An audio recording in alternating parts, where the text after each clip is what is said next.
Welcome to the Research Culture Uncovered podcast, where in every episode we explore what is research culture and what should it be. You'll hear thoughts and opinions from a range of contributors to help you change research culture into what you want it to be.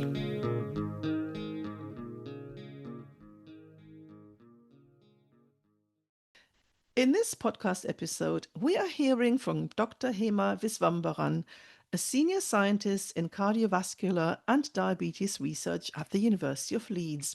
I'm Ruth Winden, the Careers with Research consultant.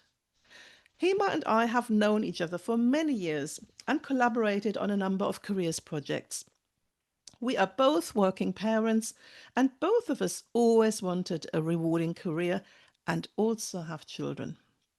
Over the years, we've had many conversations about that constant juggling act of career and parenthood, even as our children get older and more independent. One conversation led to another, and Hema was keen to share her lived experience as a researcher and a mother to stimulate debate. What is it really like to be a researcher and have children? What challenges have you faced, and what challenges do you still face? And how have you made things work? That's what Hema and I are going to talk about. Welcome, Hema. I am so glad you're with me today. Thank you, Ruth, for inviting me to share these experiences. And I think it's really important for me to go forward and then really make a difference in the staff's life, especially scientists and also future scientists like the PTRs. So Yeah, thank you, Ruth. you're a role model in so many ways. So let's start with that first question. Can you take us back to the beginning of your career in science? What inspired you, and what were your ambitions at the time? So my journey in science really began from my childhood. I was inspired by my parents themselves. They are brilliant teachers and female scientists in her own respect, my mom. So my ambition has always been to make a difference in the scientific world, and I was quite determined and eager and full of hope to build a future as an accomplished scientist. So it started with my A levels. I finished that and started work as a teacher, then did my degree in genetics, went to Switzerland to do my PhD, and around 20 years before, I moved from Switzerland to Leeds and joined Professor Mark Carney to work in this BHF-funded project in cardiovascular and diabetes research. So that's how it all started, and I'm still ambitious, and I was quite driven to make a living difference in the patients and the people alike. Yeah, and you're such an enthusiastic researcher and also so interested in all things careers and professional development. So, Hema, you had 3 children, and we have conversations about this. How has parenthood changed your career aspirations? Was there an impact on your career path and maybe even your identity as a scientist? Yeah, so my baby was born. So I got married late, first of all, because I was so focused on my scientific career. Then I had 3 children quite closely together. So that has completely changed my direction. The focus shifted from lab work and academic goals to the immediate care of my children and all that is necessary to, for them to perform at school, after school activities and all sorts of things that comes after. So my husband is also an academic at that point. So now he has established his career. So we had to decide between ourselves that who is doing which part of the handling at home and at work. But I held on to my hopes and that willpower, the belief, and the conviction that I had that I can do it. So it did change in the sense that I had to decide and keep my values in perspective. It has to be clear. So my values is around being a responsible mother, a wife, and also to deliver in the project that I am paid for. So I had these 3 things in focus, and that was what drives my day-to-day attention and day-to-day decision-making process. So at each pregnancy, I took the maternity leave and I came back. So unlike these days, the maximum that I could take was 6 months. So after 6 months, I came back, joined back the research work. But the career break that I had to take is really the progression, the career progression, the traditional progression from um, research fellow to senior research fellow, looking for fellowships, becoming a lecturer and academic, and so on. So I had to stay and made an informed decision to stay as a research fellow, which was supported by my line manager because of my intention and holding on to the values to be a responsible mother, what is required at home and what is required at work, and so on. So that was my career break. I had to put a complete full stop in my career progression physically. So that was the thing that I've done. Mm. So, Hema, you've been a working parent for almost 20 years. What were some of the biggest personal and professional challenges that you faced during that period? Yeah, so all those years away from the traditional academic track, so I encountered a range of personal and professional challenges, um, just because of my career momentum, but also the identity that I had to build as a scientist, because recognition and being visible is important in science. And I was in Switzerland at that point, so I often felt isolated, as I mentioned, since my days were centered around caregiving, while friends and colleagues continued to progress in their field. So I could only observe this. But the important thing at that point is I've learned from that. I kept learning, observed them, and I've kept learning. Professionally, one major challenge was staying up to date with scientific advances and the technologies behind that. So the pace of change in research was so rapid that being out of the loop for so long, although you are in the lab but not in touch with the progression, was really very daunting. And I also lost touch with professional networks and collaboration because during my PhD, I used to attend and present at the international conferences every year. We have collaborative meetings and smaller seminars. That wasn't happening. And I tend to pass it on to other PhD students or postdocs to deliver on my behalf. So I was completely cut off in terms of networking and the collaborative network that we could build. So juggling family responsibilities was partly self-development is a constant balancing act. So I concentrated on the lab science and publications and also building the PGRs and the staffs within the group. And we held many little collaborations, and my land manager always supported this. We had a very frequent discussion about what's need to be done, what is required within the group. And I always asked himself if I could start a teaching hours per week. So I constantly made that as my motivation going forward for a better scientific future. So I held that hope and motivations while keeping abreast with what I could do at the moment in the lab.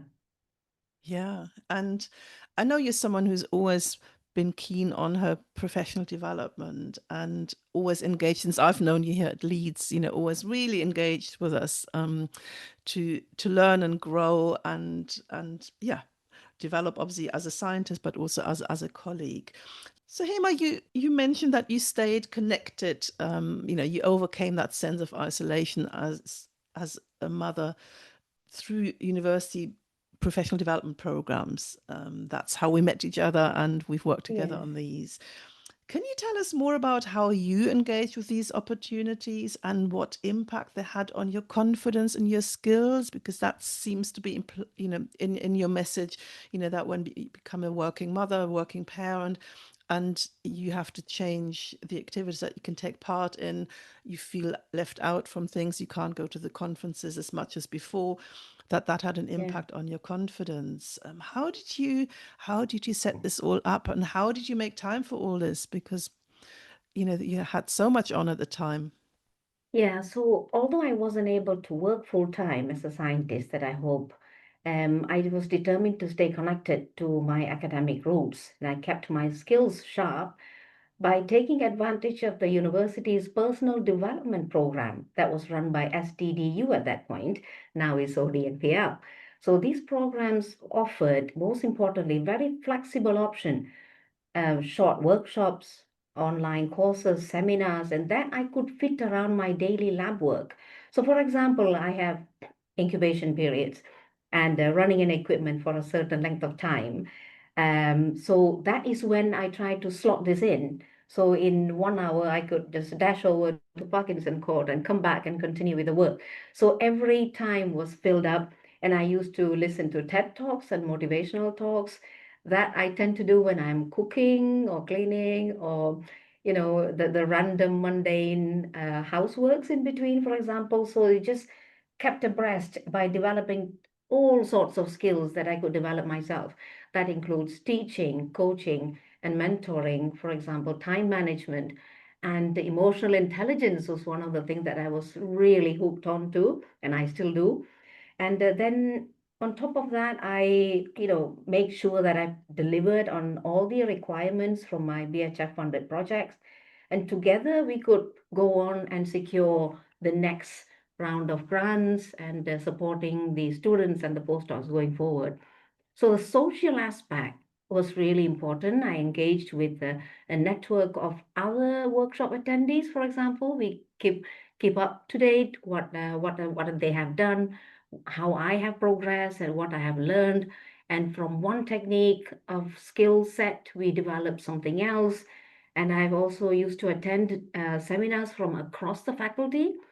So when there is a seminar about biomedical engineering, for example, I would go all the way to engineering or food science and so on. So I kept up to date with what is going on across the university, and not only in the research section, also the teaching and scholarship, but also the professional sectors as well. And I'm glad that our flexible offerings really helped you with that. And Yes. yes, Hema is known across campus. You're one of the best networkers I know at the university, that's for sure. I mean, even listening to you makes you think, wow, so much to do. And there is something about also, the support you've had. You've Yeah. been really proactive in that, haven't you? I know that you had many conversations with your line manager, and do you want to tell us a little bit more Yeah. about that? Because that's often the critical point, isn't it? What support you get from your immediate line manager. And you have been very active in that regard and sought out conversations, haven't you? Yes, I think one of the major learning from this journey is communication and network. So our line managers has got all sorts of responsibilities. As going over 20 years, it can develop from a PI to, right all the way to VC, for example. So it's important that you communicate your intention. And I made sure that he is always up to date on the personal part of myself and also in the professional. So he knows exactly where I am at every point in time. I update him with all the activities that I take part in. And also, I use the staff review, for example, every single year. And you make sure that your career progression or your challenges in life come across very clearly to him. So that has helped him to support me in in the way that is required. So that's what helped. So I also carved out time every single evening as a reflective time. So before bed, I'll sit down and take note of what has happened through the day, and I see where I have gone wrong or made differently, or how I can improve myself for the next day. Then I plan for the whole day that is coming up because time was crucial. I know I had to leave no matter what happens in the lab at a certain point in time. So I had to go back, pick up my kids, cook, and then do the taxi rounds of all sorts of activities between the three of them, sometimes even for my husband to cover. So for that, I had to take that time back every evening, and then it become a routine, and then it become quicker and quicker, and I could do the self-reflection, how I could improve and what are the skills I need for the next round. So, for example, okay, I've done this skill set now. I find this is missing because I've observed some other colleagues who has got that skill. Okay, how did you get that? And to my knowledge, ODPL has got almost everything we need. We just need to make that effort to find it and fit it into the day. But I don't say that it is easy. It was very difficult. And I know some of my colleagues say, oh, it's hard to get you into the coffee room for 10 minutes because you're either running for this course or that course. But it was really worth it. Yeah. So that's how I kept up with the relationship with the line manager so that we could get the best out of the research as well as the personal life. Is there anything that made or would have made your return easier? Because I think that's often the crucial point is, the going away, going on paternity leave, maternity leave, and then coming back and finding your feet, especially as you say, science is moving so fast. Yeah. And, the worry about, am I up to date? What do I need to catch up on? Yeah, so this mentoring and coaching has been so valuable in my journey back in academia. So, what I got from there is the tailored, empathetic guidance that acknowledges the unique challenges that we are facing coming back after a long career break. Now, when I say long career break, mine is a bit atypical because I've been there at the university. In timeline, there is no break. But in my career progression, it was a complete standstill up to last year when my third child has already progressed to secondary school. The eldest one is at the university. And I thought, now is my time. And we have every provision given by the university at every level that we could tap in and make those decisions going forward. So the mentors that not only understand the academic landscape, so when we find the right match, in during our social life, we can see how it fits, their journey to yours. So they appreciated the complexities of balancing the family caregiving and the career ambitions. So I had not only one, it depends at which point in time, I had several. So now I have another type or set of mentors who is going to take me to the next stage. It is slow, but when you savor it, you understand every step of the way that the journey is a learning experience. And what is crucial that I find is that you have to take their advice on board and do it. Because most often during my own coaching and mentoring services, when I'm helping and advising other people, what I've noticed is they take the advice and then it stops there. Not deliberately, I know that, because it is hard to make that decision to say, yes, I'm going to do this. But that was helpful. So that to take their advice and take their experiences and put it into action in our own life. So they listen actively and they validate my experience. They provide actionable steps how to go forward.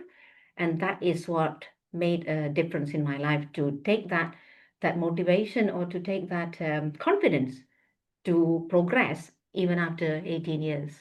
Mm. I know, Hema, you were keen to talk more about your lived experience and the personal and emotional challenges of combining a career as a scientist and parenthood. And for you as a listener, you might wonder, why are you not talking about the structural issues? Because there is the individual, but there's also, what our employers are offering, what is commonly offered in the sector. And for that conversation, I wanted to point out that in a couple of weeks' time, we're doing exactly that. We'll look at the structural issues of combining a career and parenthood, because we're so lucky to have Elizabeth Faulkner and Cathal Rogers coming onto the podcast, who have done their own research piece as parents into the provision of support. So I just wanted to make that clear. Hema and I, we have a lot of conversation about the structural challenges, but in this podcast episode, I think we just wanted to see, how do you deal with all of this on a personal level? And I really couldn't think of a better person than Hema to speak about it, because she is so, committed to exploring how you can cope, what coping strategies you can find, and also, what do you need to do yourself to manage all this. And as a parent who had similar struggles, I understand, we all have slightly different ways of dealing with these things. But Hema, you have some very clear ideas about how you still and have in the past dealt with these emotional and personal challenges. Do you want to tell us a bit more about that? Yeah. So really, the biggest challenges I faced when returning to my academic career as a career progression is really a mix of emotional and practical challenges.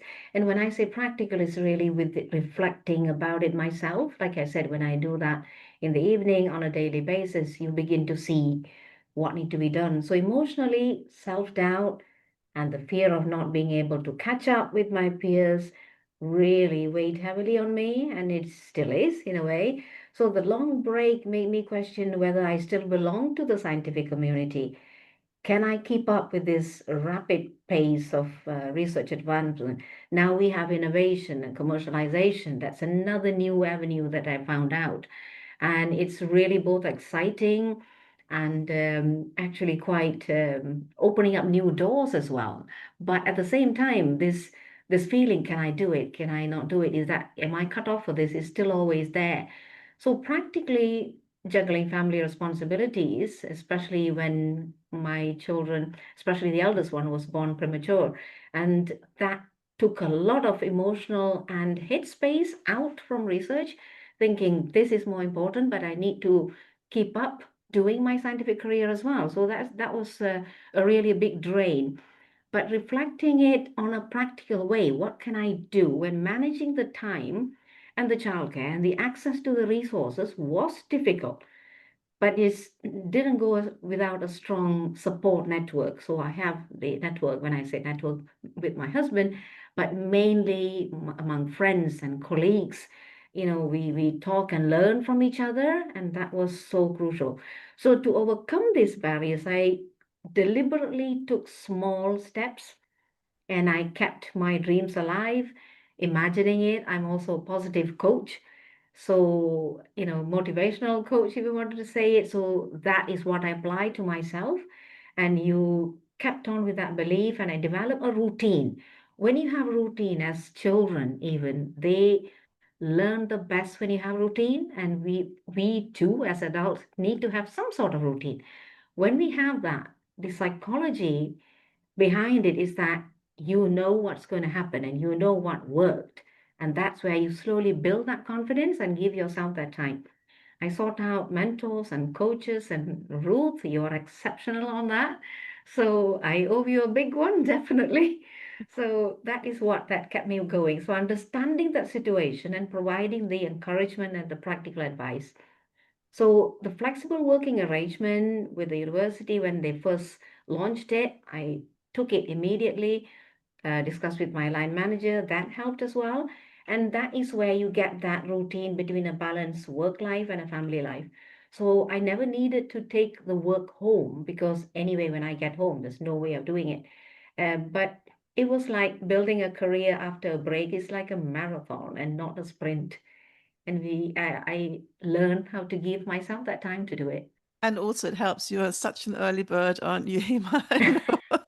When my oldest son was born, and I would get up at 5 o'clock in the morning to do 2 hours of, and I got more done in those 2 hours, before Yes, I got him up, and then I drove to the yes, nursery and all the rest. And looking back, I think, how on earth did I do this? yes, But I was 28 years younger, and somehow I managed it. But it's often, finding what is right for yourself, and for some, the thought of, oh my God, getting up that early is totally undoable, and they will have their own ways.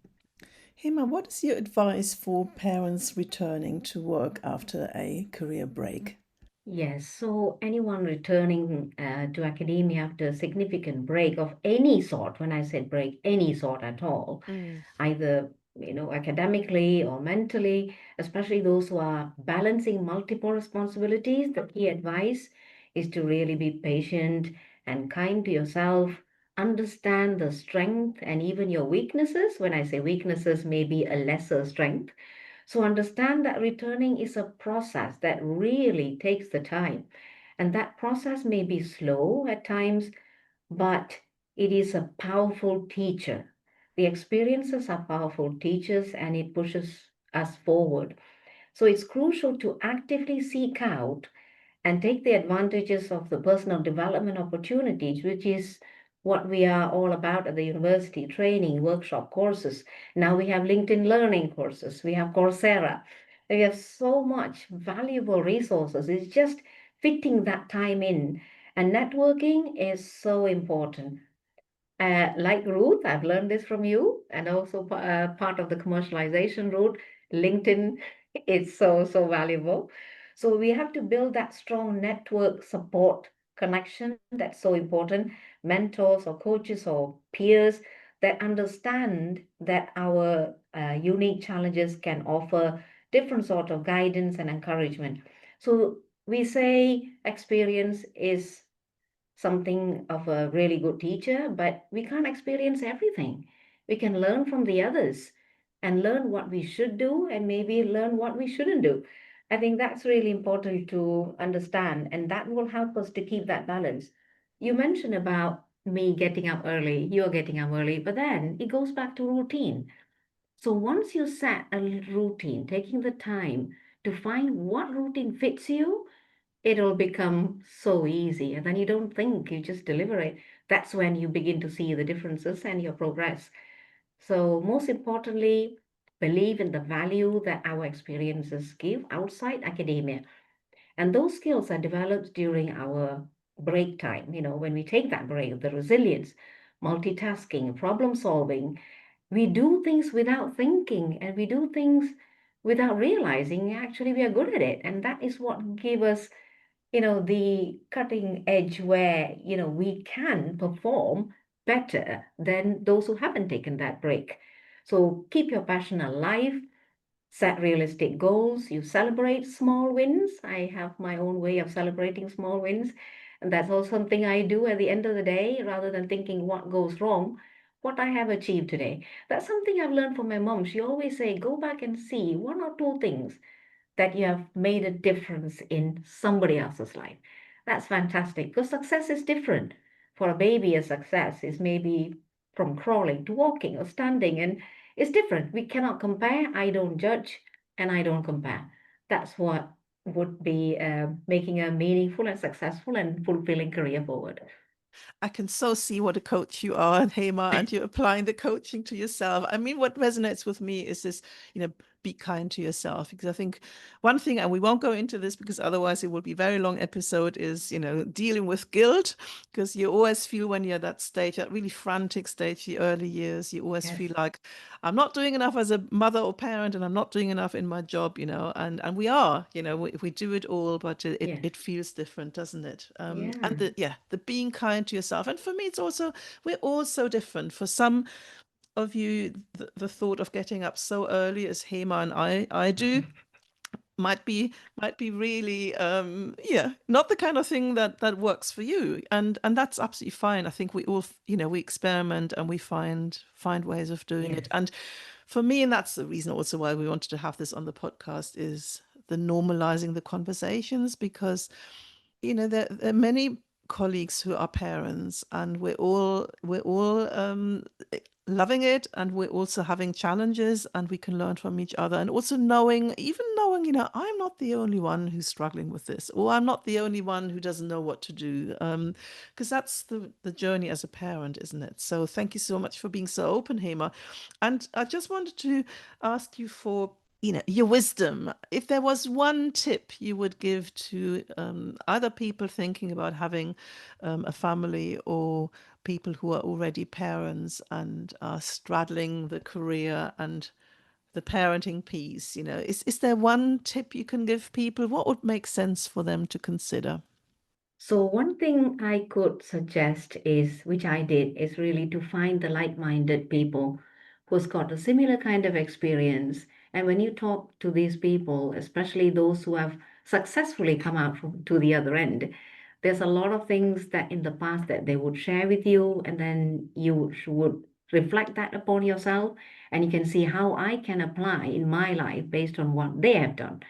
And imagining and keeping your goal clear and your values constant. And I think that would really take you across, every step of the way, those small steps to come to the other side.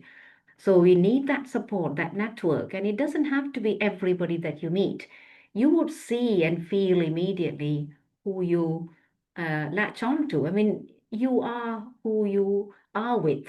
We are like a culmination of 5 people that you hang around with throughout the day. So if there is something that you learn from other people with a life experience of their own, and I think that would be a very, very powerful tool to take us across this any sort of career break. That's Thank how you I would so say. much, Hema. And we've had many conversations over the years, and as our children have grown, we were also able to help each other out. And, Yes. and sometimes it's just having someone who can totally understand, who say, oh, today is a horrible day because it didn't start well, or I'm Yes. tired, or I'm really worried about this, or, and just knowing that there's someone there who understands and says, yeah, I get you, I hear you, and it's okay, and we'll get through this. So, Hema, Yes. thank you so much for giving me your time today. And just to reiterate, we're having another conversation about parenting and careers with Elizabeth Faulkner and Cathal Rogers coming up later in November 2025. And they have even published a research paper based on the inquiries they have made, and that will be another way that we can discuss, how do you manage your career and parenthood, and what can institutions do to support you. So thank you very much, and thank you, Hema. Thank you, Ruth. Real pleasure. Thank you. Thanks for listening to the Research Culture Uncovered podcast.